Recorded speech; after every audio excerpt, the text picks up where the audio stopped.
There was a well-known hair salon run by a woman named Aziza. She had earned a reputation for her exceptional speed and skill in braiding hair, being able to complete even the most intricate hairstyles in under an hour. It wasn't unusual for Aziza to have 10 clients in a single day, something that seemed impossible for other hairdressers who could take hours or even days to finish a single style. The people of Umuzi loved Aziza for her quick, beautiful, and immaculate braids.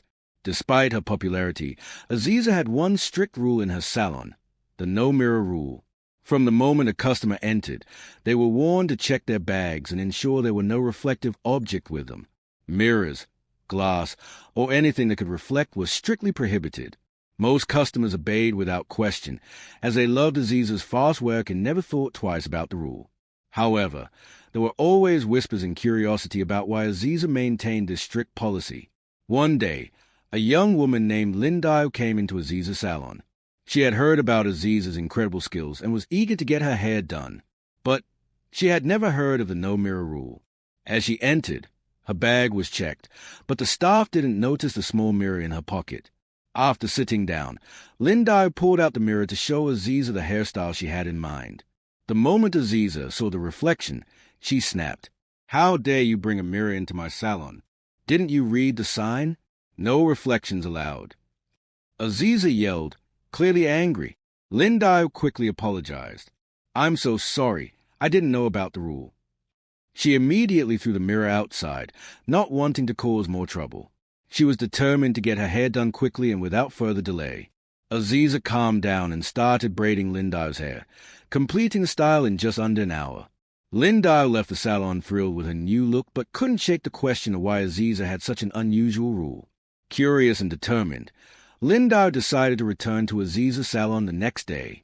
This time, she was resolved to follow the rule. As Aziza worked on her hair, Linda marveled at how fast and skilled she was.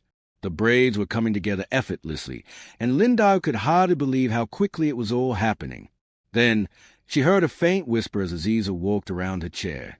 "Aziza, what kind of skill do you have?"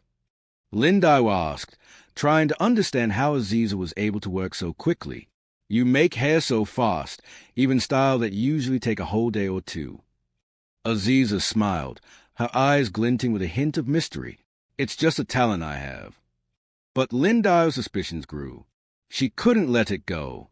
She decided to investigate further without breaking the rule, determined to uncover the truth behind Aziza's speed. The next day, Linda visited an elderly woman in a nearby town who was known for her spiritual insight. The woman had the gift of seeing things others couldn't. Linda shared her findings with the woman and asked if she could help explain Aziza's extraordinary abilities.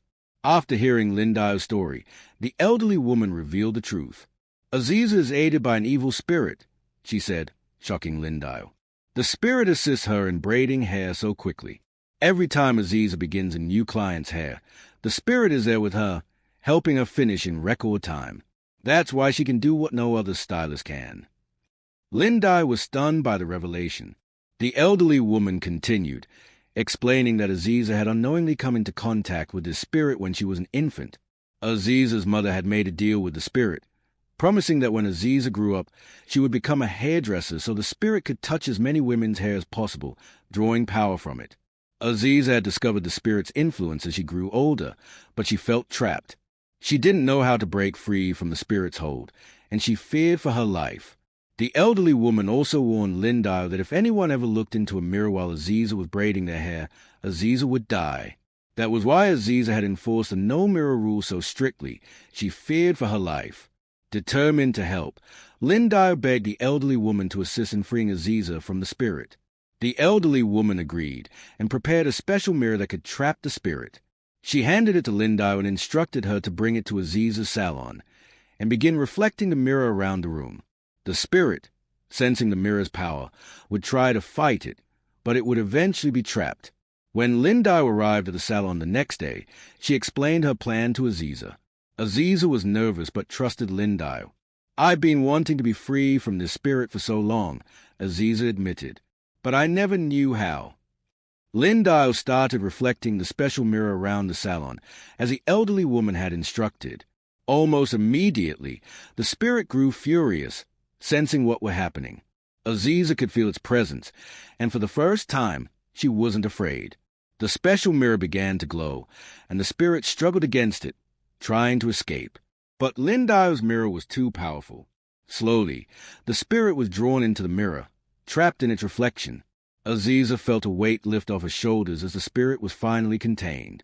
In that moment, Lindial smashed the mirror on the floor, shattering it into pieces. Aziza was free. Tears welled up in Aziza's eyes as she looked at Lindial. Thank you. Thank you so much. I've been living in fear for so long, thinking I was cursed. But now I'm free. Lindial smiled, relieved to have helped her new friend. You don't need to fear anything anymore. You're free to live your life without the spirit's control. Aziza stood tall, a weight lifted from her heart. She knew that from that moment on, her salon would be a place of true peace, where no dark force could interfere with her work. And, of course, there would be no more strange rules. Please don't forget to like, subscribe, and share for more interesting stories.